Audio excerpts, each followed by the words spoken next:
Primatas. Autor: Clayton Stedler. Capítulo 1. O portão.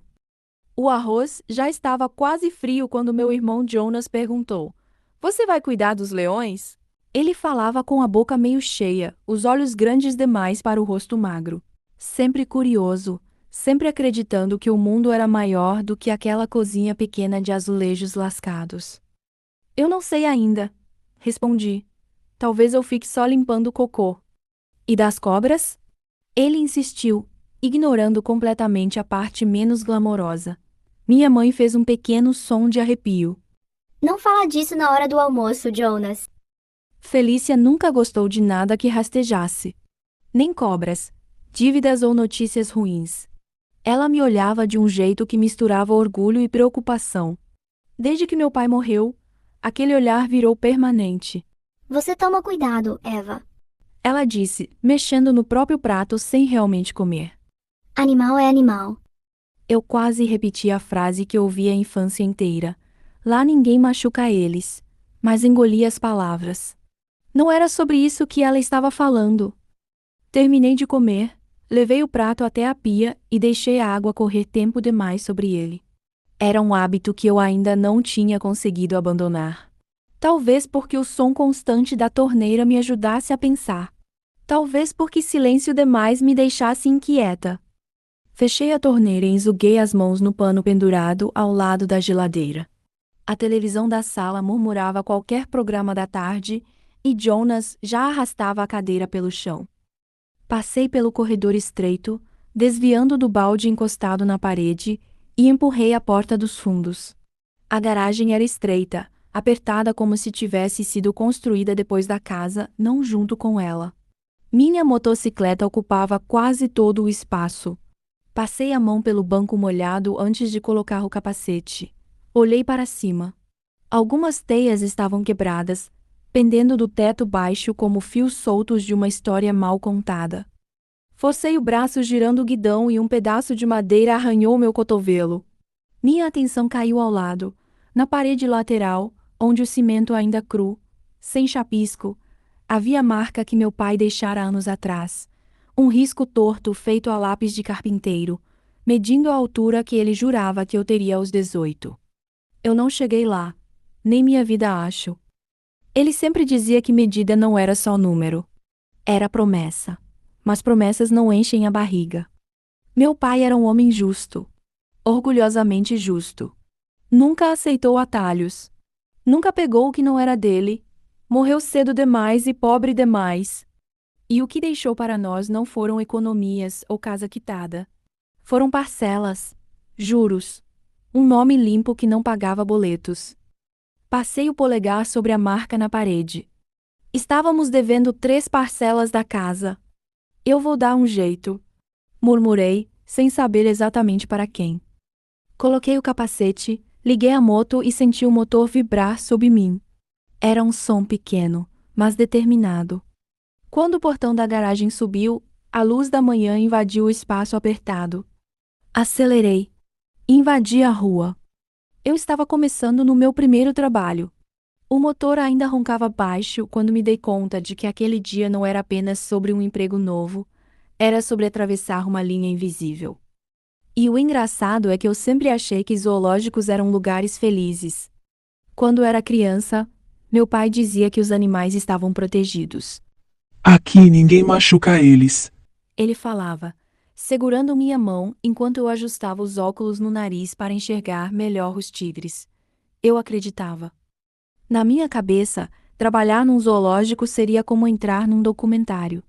Eu imaginava trilhas sonoras suaves, narradores com vozes calmas explicando comportamentos curiosos, filhotes brincando sob o sol da manhã. Foi com essa imagem que eu cheguei no primeiro dia de estágio. Eu estava 15 minutos adiantada. Usei a malha da blusa para limpar os óculos 2 vezes antes de atravessar o portão principal. Sempre fazia isso quando ficava nervosa. Parecia que, se eu enxergava melhor, também iria entender melhor. O portão abriu com um som metálico, pesado, que ecoou pelo estacionamento quase vazio. Não foi um som bonito. Foi um som definitivo. Eu respirei fundo. O ar tinha cheiro de terra úmida misturado com algo mais forte, mais orgânico. Não era desagradável. Era real. Um espaço grande, piso, árvores nos cantos. Você deve ser a Eva. Vai substituir a Ana. A voz veio atrás de mim. Eu me virei rápido demais, quase deixando a mochila escorregar do ombro. O homem era alto, braços grossos, camisa bege com o logotipo do zoológico bordado no peito. Ele tinha olhos que pareciam já ter visto tudo antes. Sou, sim, respondi, ajeitando os óculos de novo. Sou o Jorge. Vou te mostrar como as coisas funcionam. Ele não sorriu, mas também não foi rude. Apenas prático. Eu gostava de pessoas práticas. Elas me davam a sensação de que o mundo era organizado. Começamos pela ala dos felinos. Eu tentei não demonstrar empolgação, mas quando vi o tigre pela primeira vez tão perto, senti um arrepio subir pelos braços. Ele andava devagar, elegante, como se cada passo fosse pensado. Mantém distância da grade. Jorge disse: Eu sei. Ele me olhou de lado. Você é igual a Ana. Acha que sabe. Eu corei. Seguimos pelos leões, depois pelos leopardos. Eu anotava mentalmente tudo: horários, quantidades, posição dos baldes, jeito certo de fechar os cadeados. A Ana, ela pediu demissão? Perguntei. Jorge hesitou, desviou o olhar e respondeu algo vago. Coisas acontecem. Aqui é um trabalho diferente. Continuamos. Os elefantes me impressionaram mais do que eu esperava. Sempre vi elefantes como criaturas doces. Ali, de perto, eram imensos. O chão vibrava levemente quando um deles se movia. Os hipopótamos pareciam preguiçosos, mas Jorge explicou que eram imprevisíveis. O animal mais perigoso da África. Ele comentou. Eu ri, achando exagero. Ele não riu de volta. Passamos pelas focas, barulhentas e agitadas, e pelas aves, que exigiam uma paciência quase maternal. Eu me sentia útil, importante, como se estivesse participando de algo maior. Foi quando chegamos à ala dos primatas. Eu sempre gostei de macacos. Eles pareciam caricaturas engraçadas de nós mesmos, expressivos, curiosos. Foi por isso que, quando Jorge disse agora vem a parte mais perigosa, meu estômago apertou. Parte mais perigosa? Eu imediatamente pensei em cobras. Naquelas grossas, enroladas sobre si mesmas, imóveis até o bote. Pensei também no dragão de Komodo que eu tinha visto num documentário, língua bifurcada, olhar antigo, paciência predatória. Meu coração acelerou um pouco. É aqui. Jorge disse. Eu olhei. Chimpanzés. Quase ri de alívio. Aqui? Perguntei, sem conseguir esconder a surpresa. Jorge não respondeu de imediato. Apenas me observou por um segundo longo demais. O viveiro dos chimpanzés era maior que os outros. Tinha árvores altas, pedras grandes espalhadas como se tivessem sido deixadas ali por acaso, um pequeno curso de água artificial que refletia o céu da manhã e várias plataformas de madeira conectadas por cordas grossas. Era bonito. Organizado, quase acolhedor. Nada ali parecia mais perigoso do que os dentes de um tigre ou a boca aberta de um hipopótamo. Eu me aproximei da grade, confiante demais. Só depois percebi que, ao contrário das outras alas, ali não havia barulho constante. Não havia gritos, nem correria, nem exibicionismo. Havia observação. Um deles me olhou fixamente. E eu senti, pela primeira vez naquele dia, que talvez Jorge não estivesse exagerando. Aqui você presta atenção. Jorge disse, a voz um pouco mais baixa. Eu me aproximei da grade. Havia cerca de 20 chimpanzés espalhados pelo espaço. Alguns sentados, outros andando, dois se empurrando de leve perto de uma árvore. Eles não faziam tanto barulho quanto eu imaginava. Na verdade, estavam quietos demais. Um deles me olhou diretamente. Eu senti algo estranho. Não medo, mas a sensação de estar sendo analisada. Ajustei os óculos de novo. Você nunca entra. Jorge disse. Joga a comida por cima da grade. Não importa o que aconteça, não importa se parecer que algum está machucado, você chama alguém, mas não entra. Eu franzi a testa. Eles atacam? Eles pensam. Não entendi completamente o que ele quis dizer. Quando joguei as primeiras frutas para dentro do viveiro, vários se aproximaram, mas não houve briga imediata. Cada um parecia saber até onde podia ir. 2 ficaram de lados opostos de uma área aberta, como se houvesse uma fronteira invisível no chão. Eu sorri. Eles são organizados.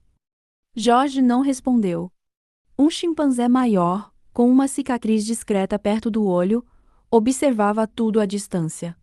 Ele não se aproximou da comida de imediato. Apenas olhou.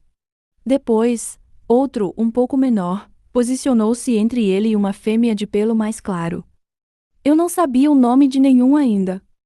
Mas ali, diante da grade fria sob meus dedos, tive a sensação curiosa de que não estava apenas alimentando animais. Era como se eu estivesse entrando em uma história que já estava acontecendo antes de mim. E que continuaria depois. Naquele momento, porém, tudo o que eu sentia era encanto. Eu ainda acreditava que o pior que poderia acontecer ali era uma mordida descuidada. Ainda achava que selvagem era sinônimo de simples. Ajustei os óculos mais uma vez e anotei mentalmente. Primeiro dia, tudo parece tranquilo. Mas eu estava errada. E ainda não fazia ideia do quanto. Back of the club, eyes like a dare. You don't say much, but I feel you stare. I came from the dark side, hands stained from the past I drag. Still hear what my father said. Trust cuts deep like a broken glass. I move like a room of quiet, whole room shift when I walk through. Every scar on my knuckles talk, they all tell me not to trust you. But you're leaning slow, say my name so soft. Like you've known my sins, like you signed them all. Oh. It's a shadow between us, where your halo cracks, where your lipstick's bleeding on my faded glass. Say you're an angel, With a crooked smile in the shadow between us, we both show a mean side.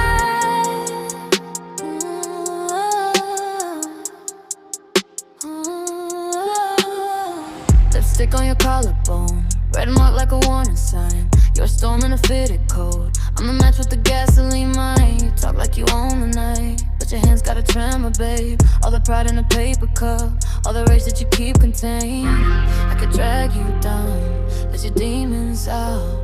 You could drown my light, but I'm here right now. It's the shadow between us, where your halo cracks, where your lipstick's bleeding on my faded. say you're an angel. With a crooked smile in the shadow between us, we both show me inside. Oh, oh, oh. You pray for my pain, still you love to say. You trace every bruise like a Roma bag. I sleep with my sins like a loaded gun. I kiss on the safety, I'm the reckless mind.